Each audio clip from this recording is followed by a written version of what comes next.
Greetings from the Idaho Bluegrass Association. This is Gary Eller speaking from his home in Pickles Butte, Idaho. We have prepared a series of podcasts based on interviews of people with deep roots in Idaho who rose to national prominence or otherwise made a significant impact on bluegrass music in Idaho.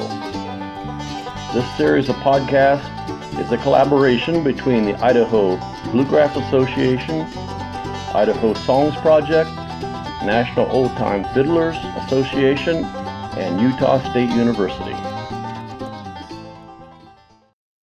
Well, it's June 21st, 2021, and we are here at historic Slocum Hall, home of the National Old-Time Fiddlers Contest. We're continuing our interviews with people who were influential in bluegrass in the earlier days here in Idaho and have a long-time association with Weezer Fiddle Contest and Festival. And we're glad to have Mike and Donna Bond here today, who are sort of pioneers in bluegrass here. Very important members of some influential bands. So let's start by having Mike and Donna just take a minute to tell us who you are and where you came from. Okay, this is Michael Bond. We started coming to Weezer to the contest in 1973. And you were California natives, is that right? I was just going to say we're one of the dreaded California natives. And we got into bluegrass music, oh gosh, before we were married. That was back in '64. I went to a party and here was this real cute banjo player. He didn't play very good, but then neither did I. I played guitar at the time. Folk music.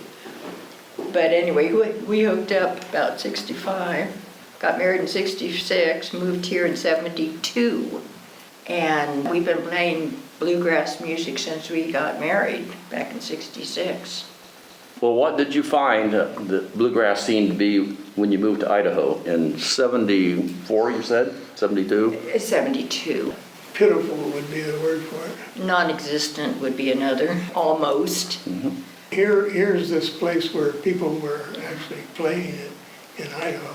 We came to Weezer every year. And what did you find and what did you think when you first came to Weezer?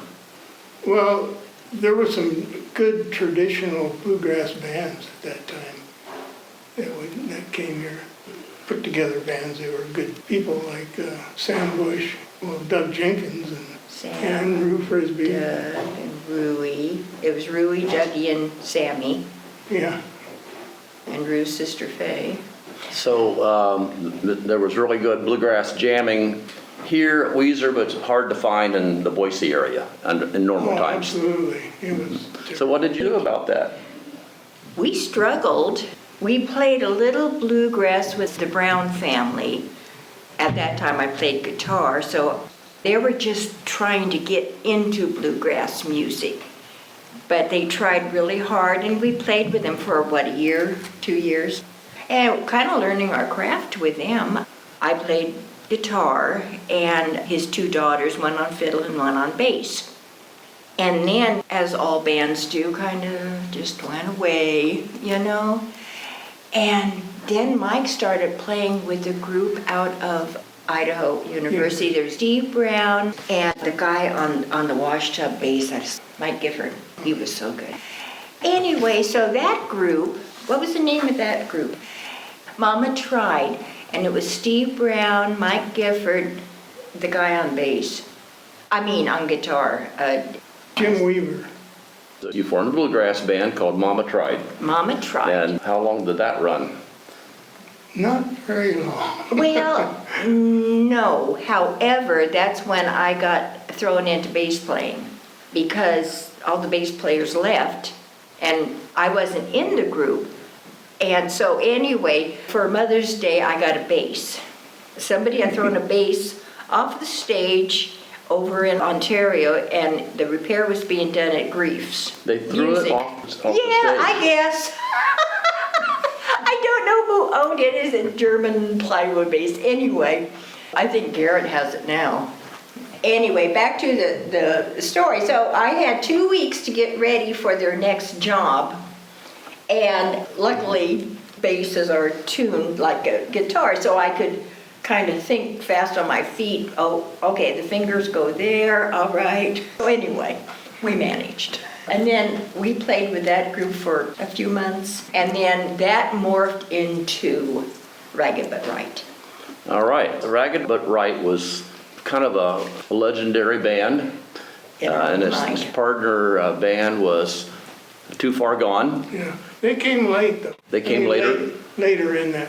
We played 17 years at the Barrel, but we played together at other things 2 years before that, before we got that regular job. But for years we tried to get somebody to spell us so we didn't have to play every week at the Barrel, because they wanted to play bluegrass music. The Barrel being Lock, Stock, and Barrel in Boise. Yes. And finally, another group formed. Was that Too Far Gone? Yeah. That was Too Far Gone.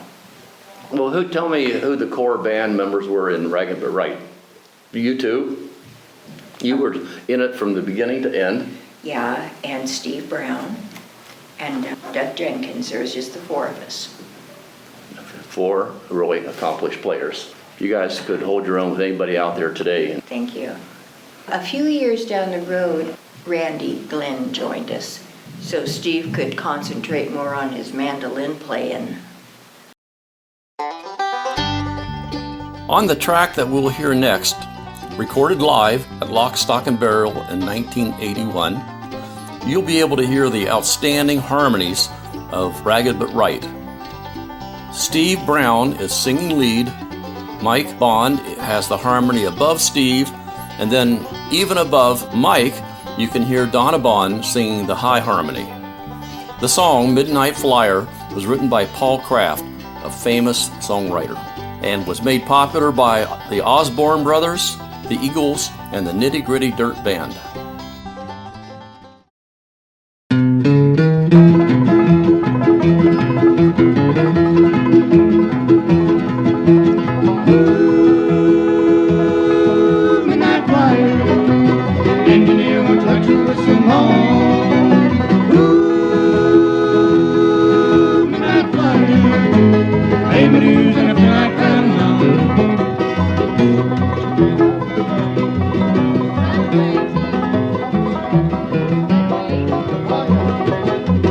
Team of wild horses ain't enough to make me stay. Throw your rope on another man, come down your way. Turn him into someone who'll take the place of me. Make him any kind of fool you wanted me to be. Ooh, midnight flyer, engineer, won't you let your whistle moan? Ooh, midnight flyer, baby, news and like that on.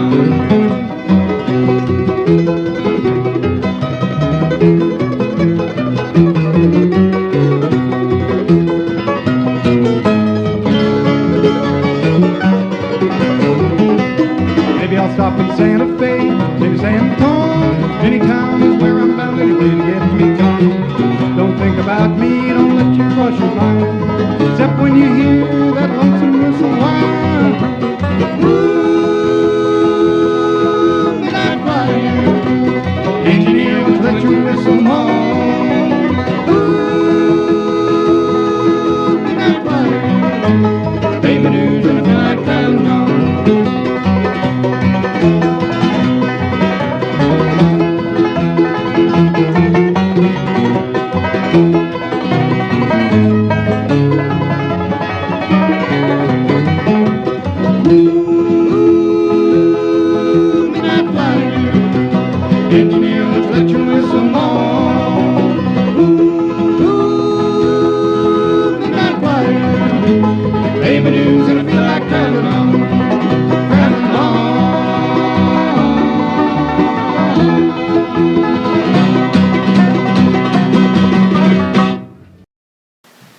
So are there any interesting stories about playing at the Lock, Stock, and Barrel? What was the vibe like at Lock, Stock, and Barrel, and how did that change? So you probably started in the early 80s or something like that, right? Well into the 90s, and what was it like? Do you have a clientele there that followed you? following. It wasn't very big, but you knew they were there. The management there was very good. I don't know if they promoted bluegrass as much as they could have. But they promoted it when there was not much. Well, yeah, I mean, there wasn't any bluegrass being promoted anywhere in town at that time when we first started. And then it seemed to, a few more groups started getting together and playing, and that was good. We did have a following, and I know a lot of the Idaho Bluegrass Association, which we were involved in at the beginning. In the formation in In the 82 or so. formation. And bless Joyce Marker's heart. I mean, she did so much work. Have you talked about Joyce? A little bit. A little bit, yeah. She was wonderful. She did a lot to promote organizing it. and, Yeah, organizing. she She did- was our secretary for years, you know. Nobody would run against her. And she during didn't election. play, I understand. She just loved it. Yeah, she didn't play. Now, her daughter married Randy Glenn, eventually. Well, tell me a little bit about how you were able to get touring bands coming in here. I think Bill Monroe came out and had lasagna at your house. Yes, he did. And parked his bus in front of a house, so I took pictures of it. Yeah. Love it. And he loved your lasagna. Yes, he did. And he took it, and it was so cute. He took a plate home because his lady friend, I guess, wasn't feeling up to coming out to the house. So he took a plate back to where their hotel. And then when we met up at where we had the concert, he handed me this clean plate. He had washed it. He'd washed For it? me. He washed it for me and thanked me again for it. These were IBA events when you would flag down touring bands, right? Yeah. So, all right, so Lori Lewis also came, and who else? Ralph Stanley? Well, actually, officially, it wasn't with Ralph. Ralph was behind the stage with Mike drinking some whiskey. He liked Jack Daniels. So I didn't officially play with him, but I went on stage and played with his group while he was backstage. And his bass player was back there too, probably, huh? Well, the bass player went over to guitar or mandolin. Oh, I see. And so I filled in for his, of course, when we opened for him, I was in really uncomfortable clothes and stuff. And so the minute we finished playing, I went backstage, grabbed the t-shirt, threw it on, and was down at my knees. Ragged but Right was blessed with some of the finest bluegrass pickers in the state of Idaho in their day.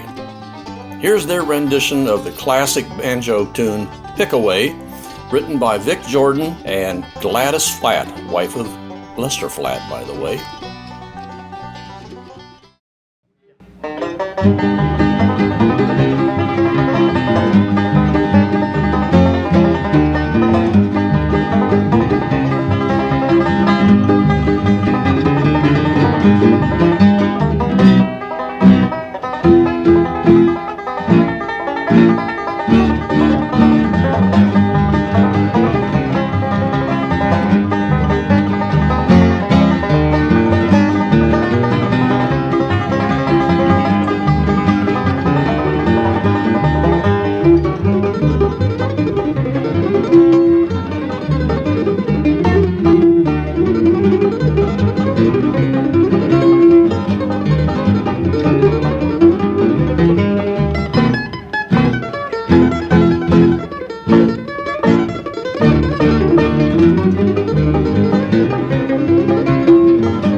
eventually Ragged but Right ran its course, and then next was the Buckhorn Mountain Boys. Was there something between Ragged and Buckhorn?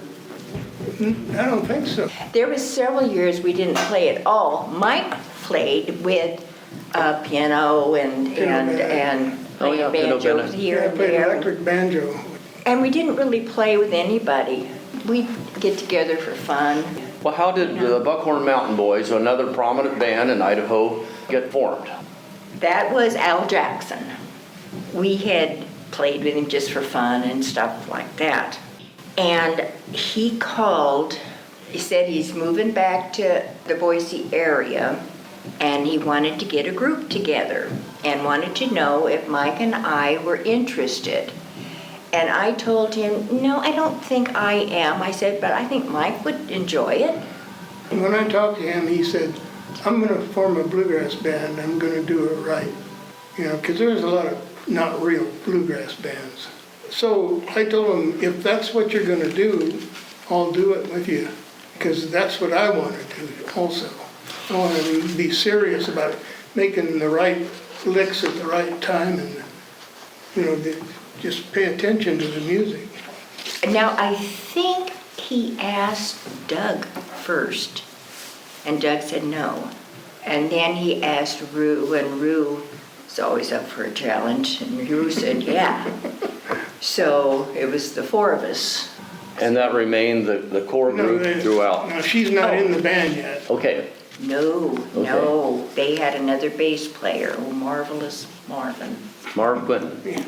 But anyway, he was the bass player, and then they moved to Alaska or something like that. Yeah, I don't know what. I don't know his story. Yes, but he had a quit. son setting a business up in Alaska, and he moved up to help him. Yes, that's what it was. Thank you for reminding me. That's what it was.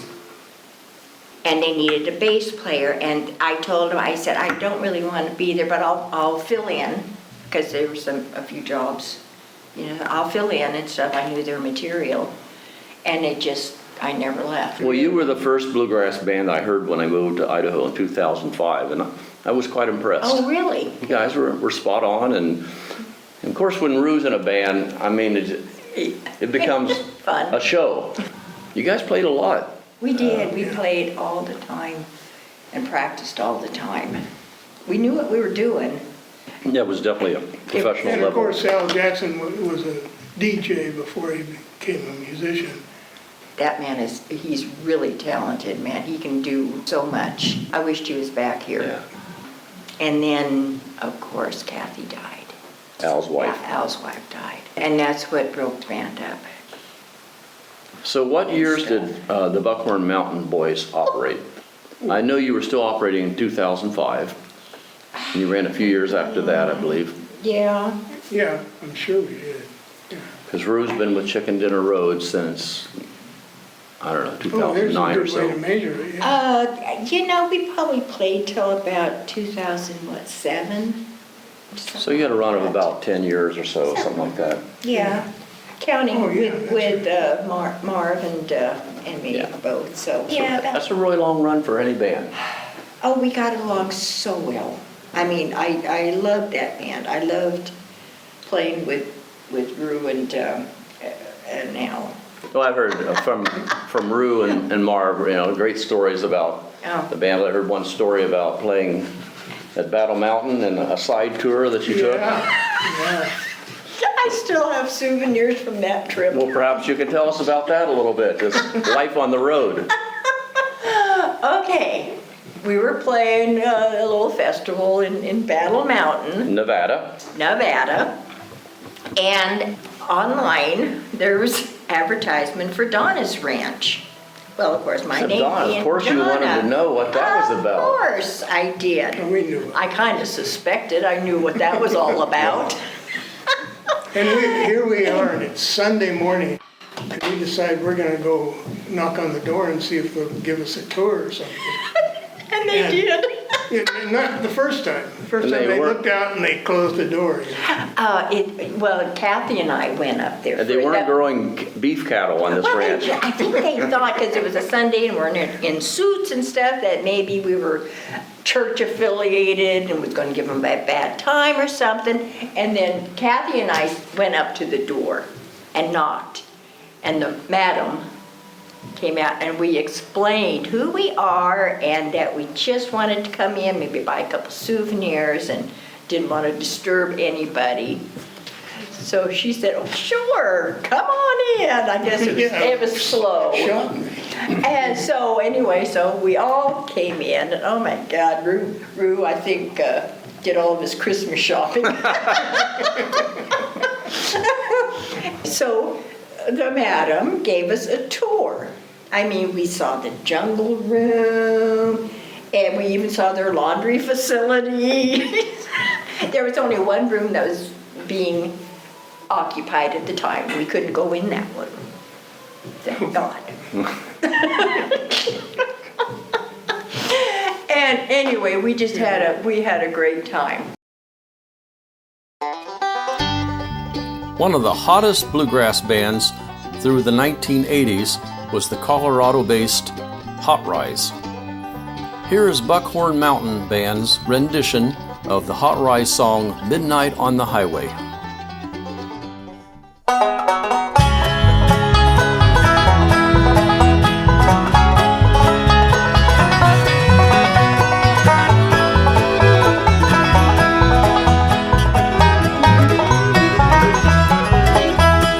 Midnight on the highway, and the stars are all aglow, and it seems I'm always driving, and I miss my darling son. Midnight on the highway, big bright moon above, headlights white light for me, all the way home to my love.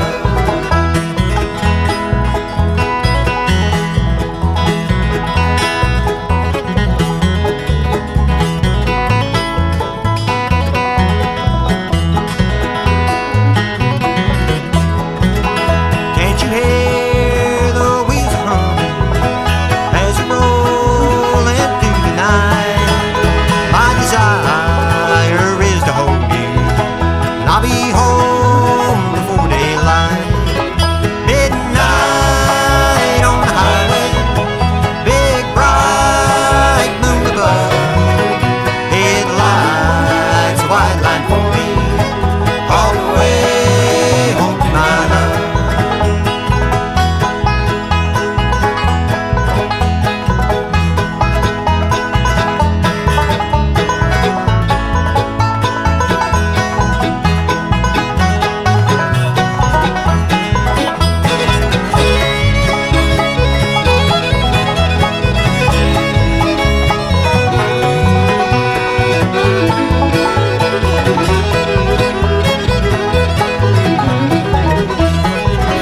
Now the shadows quickly fading as the town comes into view. A few more miles, my journey's over, and once again I'll be with you. Midnight on the highway, big bright moon above, headlights white line for me, all the way home to my love. All the way home to my love.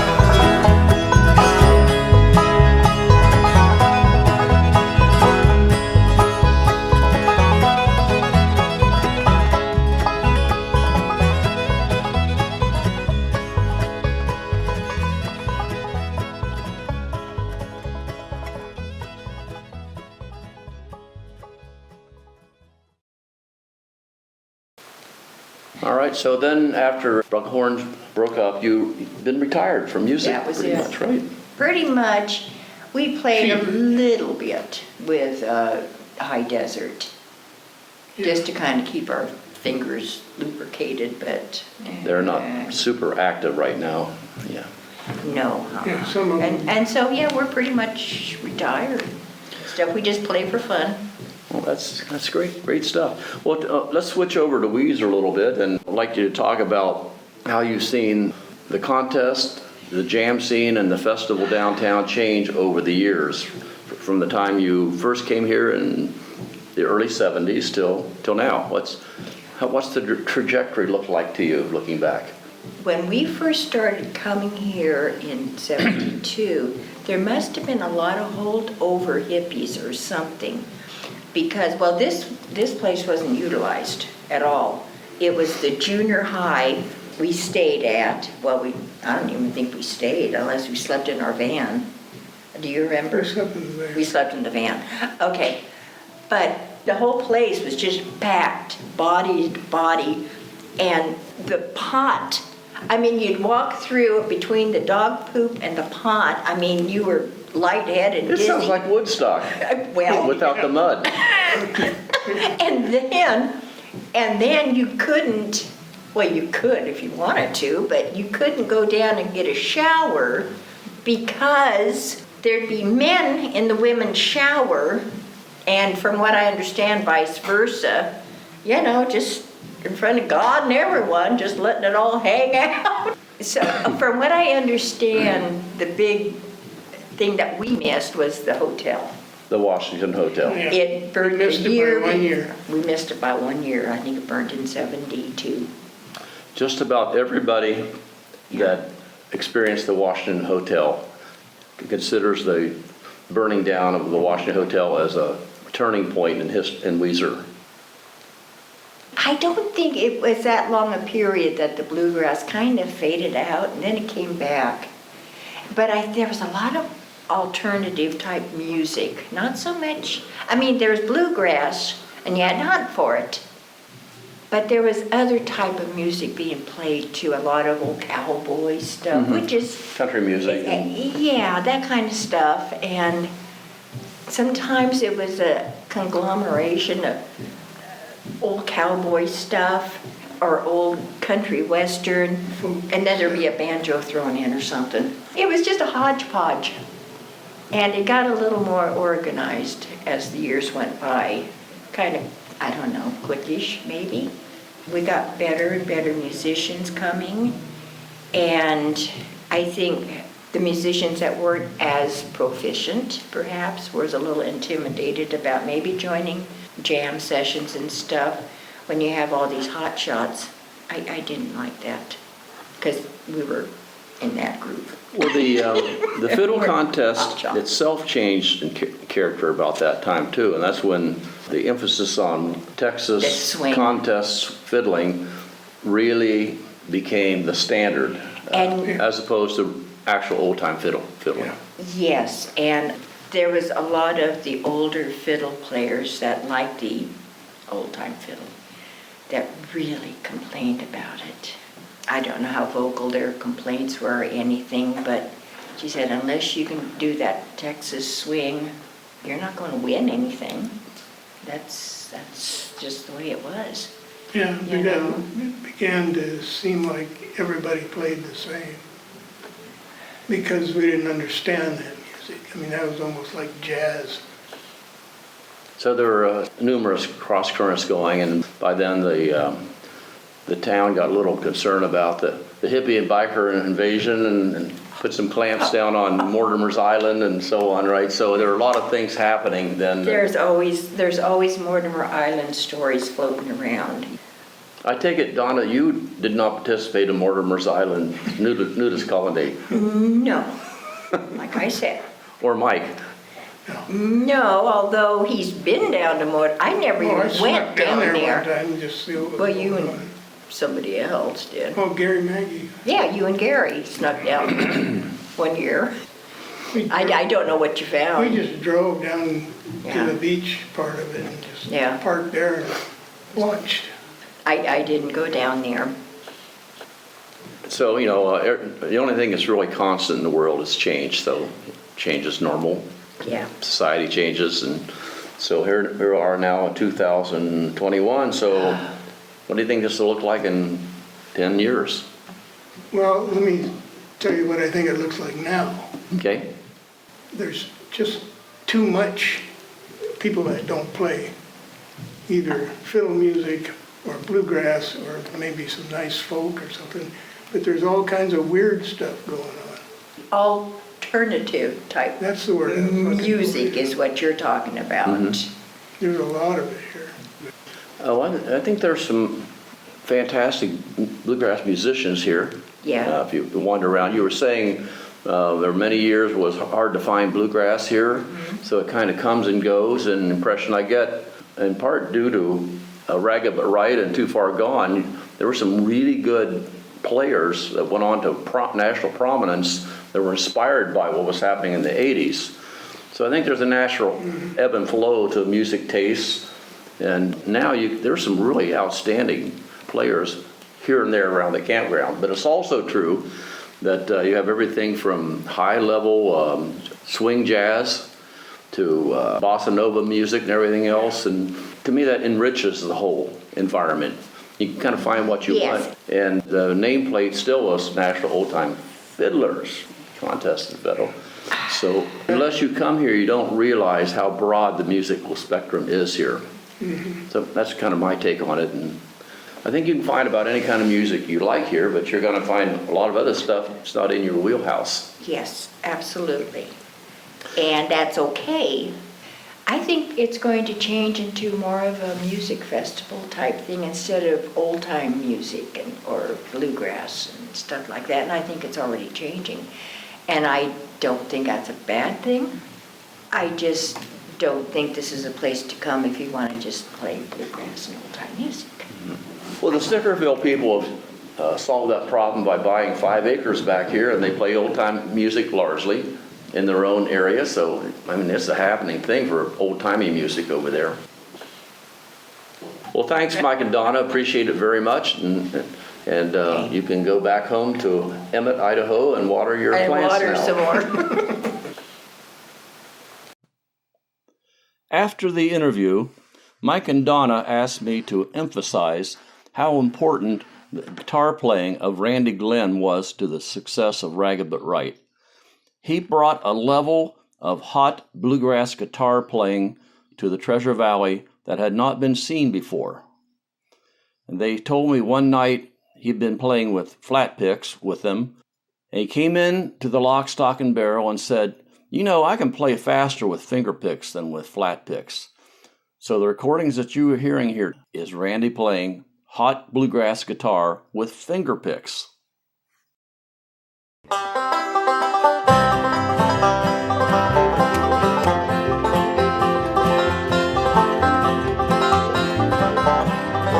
Said Red Molly to James, that's a fine motorbike.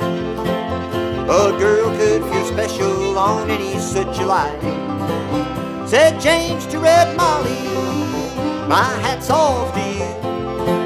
It's a Vincent Black Lightning, 1952. And I seen you at the corners and cafes, it seemed. Red hair and black leather, my favorite color scheme. And he put her on behind, and down to Knoxville they did ride. Said James to Red Molly, there's a ring for your right hand, but I tell you in earnest I'm a dangerous man. I fought with the law since I was 17, and I've robbed many a man to get my fencing machine. Now I'm 21 years, I might make 22, and I wouldn't mind dying but for the love of you. And if fate should break my stride, I'll give you my Vincent to ride.